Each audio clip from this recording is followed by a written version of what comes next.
Amigas e amigos do programa Economia e Desenvolvimento, estamos iniciando o terceiro bloco agora com a presença do nosso parceiro, Dr. Marcos Dias Ferreira, que hoje nos brinda aqui com a companhia do farmacêutico Everton Borges, que é assessor de relações institucionais do Conselho Regional de Farmácia do Rio Grande do Sul. Primeira vez está vindo aqui o Everton. Satisfação receber o Everton, né? Dr. Everton aqui conosco no nosso programa Economia e Desenvolvimento, para falar um pouquinho mais para nós sobre o papel também dos farmacêuticos, né? Como dentro do grande grupo dos profissionais de saúde, como também um profissional da linha de frente no enfrentamento dessa grave pandemia que a gente tem tido, né, o sofrimento de toda a nossa população em nível mundial, né, Vilmar? Sim. Então, o doutor Vilmar hoje, o doutor Everton vem trazer para nós hoje, Vilmar, uma série de posicionamentos que o próprio Conselho Regional de Farmácia aqui no Rio Grande do Sul pôde tomar, né, dentro de uma ação de uma entidade tão importante dentro da saúde pública e da saúde também privada aqui do estado do Rio Grande do Sul, e dizer para nós também como tem sido a participação do farmacêutico nesse enfrentamento. Satisfação mais uma vez, doutor Everton, lhe ter aqui, e já começo lhe perguntando como é que tem sido a mobilização do Conselho nesse sentido. Uma satisfação enorme estar com vocês aqui hoje, né, Vilmar, doutor Marcos, agradecemos muito o espaço, porque hoje as farmácias e os farmacêuticos se apresentam, de fato, como grandes atores nesse processo de combate a essa pandemia, né, que amedronta todos nós e nos traz necessidades novas, né. As profissões sempre buscam adequações com relação às demandas da sociedade, né, e a sociedade hoje demanda novas exigências também para os farmacêuticos e para as farmácias. As farmácias atualmente, então, elas se apresentam de uma forma muito evidente para a população, porque são estabelecimentos de saúde essenciais, porque estão abertas em horários estendidos, no final de semana, são de fácil acesso, estão em todos os municípios do Brasil inteiro e aqui não é diferente. E o poder público hoje reconhece essa importância e busca aproximação também, como o que ocorreu com as nossas vacinas do SUS para a gripe, né?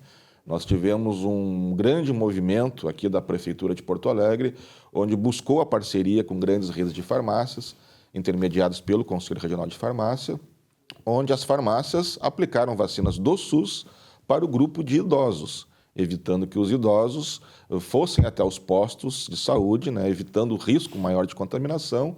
E essas farmácias vacinaram mais de 158 mil idosos em Porto Alegre. Impressionante. Né? O que representa 34% de todas as vacinas aplicadas em Porto Alegre para a gripe.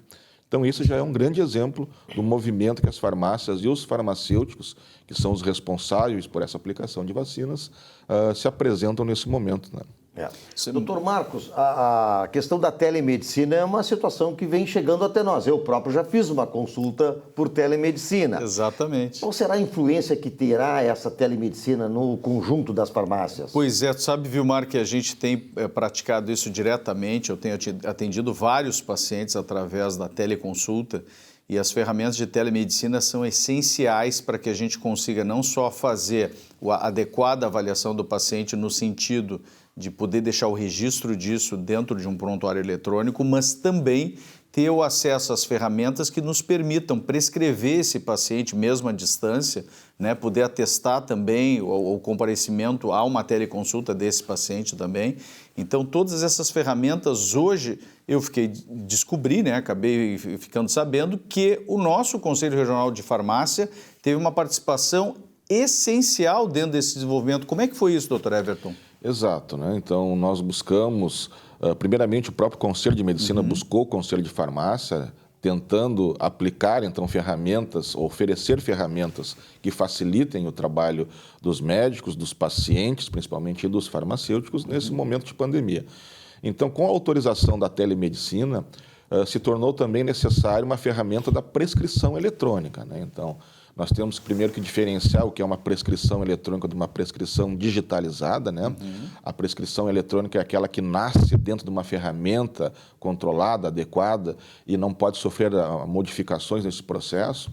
Então, o Conselho de Farmácia com o Conselho de Medicina desenvolveu dentro do site do Conselho de Medicina essa ferramenta, onde os médicos podem prescrever e também emitir atestados médicos, né, de forma eletrônica, e o paciente, através da telemedicina, recebe essa prescrição no seu e-mail, ou no e-mail por ele indicado, e vai apresentar na farmácia, vai encaminhar para a farmácia, por exemplo, onde o farmacêutico vai poder, então, confirmar a validade disso no próprio site do Conselho.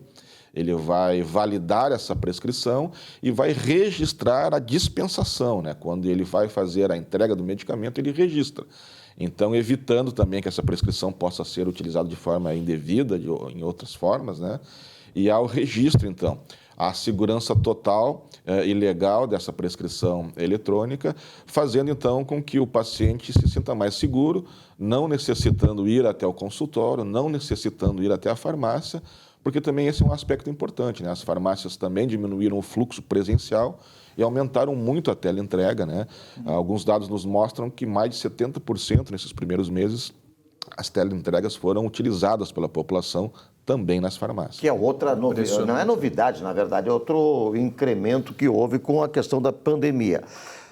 A pergunta que eu faço, Marcos, é que antigamente a gente tinha uma facilidade muito grande e ir na farmácia, tomava uma injeção de Plasil, tomava uma injeção, isso era uma coisa assim muito comum. Qualquer farmácia tinha lá um auxiliar, um técnico de enfermagem que aplicava uma injeção. Pronto, e a gente saía dali satisfeito, não tinha problema nenhum. Isso lá pelas tantas foi minguando e praticamente desaparecendo. O senhor falou na questão das vacinas pelo SUS, tá?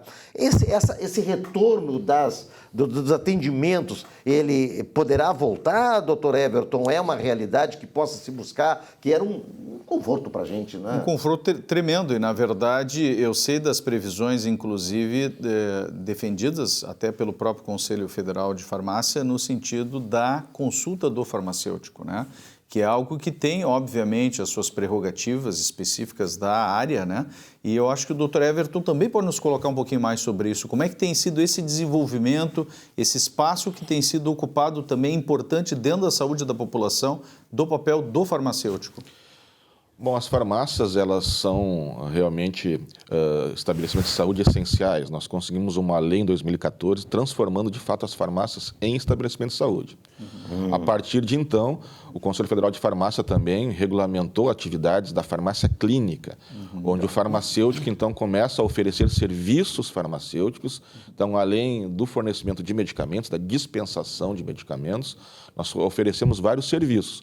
Hoje, no Brasil, nós temos mais de 3.000 salas de consultas farmacêuticas já sendo oferecidas, e isso é uma tendência hoje, principalmente pelas grandes redes, né, que já esgotaram todo o papel comercial, aquele papel de concorrência, de preços, de descontos, e agora trazem para a população essa possibilidade do farmacêutico enquanto profissional de saúde capacitado, e aí entra muito o papel do Conselho Regional de Farmácia, Conselho Federal, fornecendo capacitações e atualizações muito consistentes para que ele possa oferecer serviços. Então, hoje, nesses locais onde há uma área privativa dentro da farmácia, uma área privada, com sigilo, para que o farmacêutico possa atender, são diversos serviços, né? Como aplicação de injetáveis, aplicação de vacinas. Hoje a Anvisa autoriza os testes rápidos para a Covid, por exemplo, também, que é uma grande novidade que está surgindo também. E o acompanhamento farmacêutico, né? Então, existem hoje ferramentas para parar de fumar dentro da farmácia, né? Existem várias, até para auxiliar na redução de peso, né? Para obesos, uma série de serviços que estão sendo oferecidos por farmacêuticos que buscam essa capacitação, e isso se transforma, então, num grande ambiente de saúde que a população está reconhecendo e já está utilizando. Agora eu vou fazer uma provocação. Não tem conflito com a área médica, isso aí, doutor Marcos? Na verdade, existe sempre um diálogo, né, que nós sabemos, né, entre a área de regulação, na verdade, da atividade médica, que são os Conselhos Regionais de Medicina e o Conselho Federal de Medicina, e o diálogo estabelecido também com o Conselho Federal de Farmácia e o Conselho Regional de Farmácia. Então, o diálogo entre as profissões, né, com suas devidas áreas, né, de atuação, isso é muito importante porque o benefício ou beneficiário final disso é justamente o cidadão, né? Então, e nesse aspecto até justamente, doutor Everton, eu lhe pergunto, né, para que a gente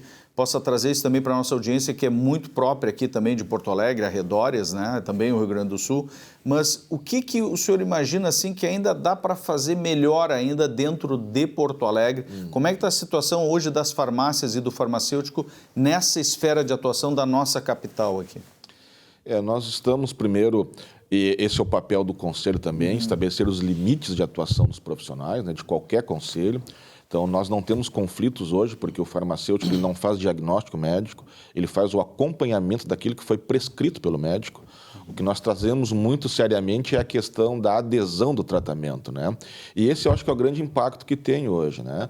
Alguns estudos nos mostram que aumentando 10% da adesão, ou seja, o paciente realmente cumprindo aquele tratamento que foi prescrito pelo médico, isso diminui em 7% as internações de pacientes, por exemplo, com doenças pulmonares, né? Então, esse trabalho, e aqui em Porto Alegre nós temos muitos farmacêuticos já oferecendo esse serviço, né, de consulta, de acompanhamento, onde o farmacêutico não faz alterações naquilo que foi prescrito, ele faz o cumprimento, ele ajuda o paciente a cumprir aquilo que foi definido pelo médico, por exemplo, né? E faz, então, esse acompanhamento para que aqueles medicamentos prescritos tenham realmente o efeito adequado.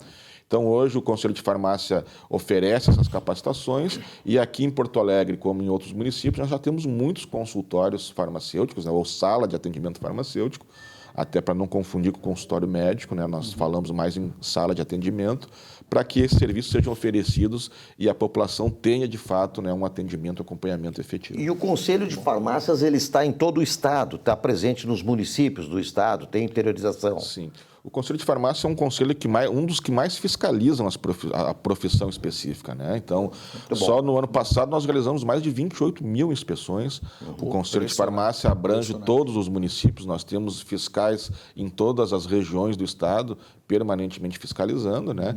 Claro que nesse momento de pandemia, com algumas adequações, nós recebemos mais de 1.000 denúncias por ano, né? Então, e isso também faz toda uma necessidade do farmacêutico fiscal do Conselho estar permanentemente avaliando e controlando essas iniciativas e esses limites de atuação dos profissionais também. Doutor Marcos, muito obrigado por trazer o doutor Everton aqui, porque realmente fantástica a explanação dele. Estamos encerrando o nosso terceiro bloco do programa Economia e Desenvolvimento. Agradecemos, doutor Marcos, né, a audiência dos telespectadores, a presença do doutor. E traga ele, por favor, outras vezes aqui. Com certeza, estaremos juntos.